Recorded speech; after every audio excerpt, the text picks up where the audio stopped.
今日喺中奇丁揾到啲好嘢食喎，就係呢間專係食意粉嘅餐廳。今日就會食呢個套餐啦，連埋稅1738 yen，但係就冇嘢飲嘅，但係已經包咗3樣嘢咧，我望落都幾吸引。轉頭俾你哋睇下個真身啦，仲要教埋你點食意粉添。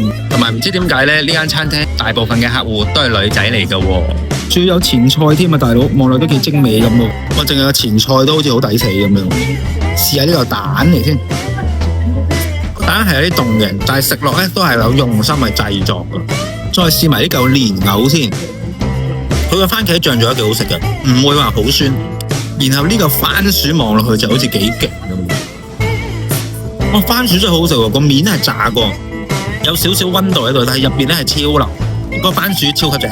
仲有一個我最中意食嘅蒜蓉包，好食，牛油夠重，蒜蓉夠香，好食。喂，真係好食喎，唔係講笑，好軟熟嘅，中間好軟熟，個皮係脆卜卜，正。個套餐入邊咧，仲包咗3個漢堡扒嘅，鹽味、雞蛋加芝士、辣醬味。我重頭戲意粉嚟㗎啦，望落去好正咁樣喎。如果卡巴拉華嚟講咧，我覺得比較特別嘅，佢係好重黑椒味嘅，佢係我生平食過最辣嘅一個卡巴拉華，不過都幾 creamy 嘅。再試下呢個肉丸先，定肉餅啊，係是但啦。雞肉嚟喎呢樣係，都幾大牙噶喎。OK 啦，我覺得都幾好食嘅。即係如果成個套餐先1700幾yen，你仲想點啊，大佬？唔講咁多啦，食咗先啦，拜拜。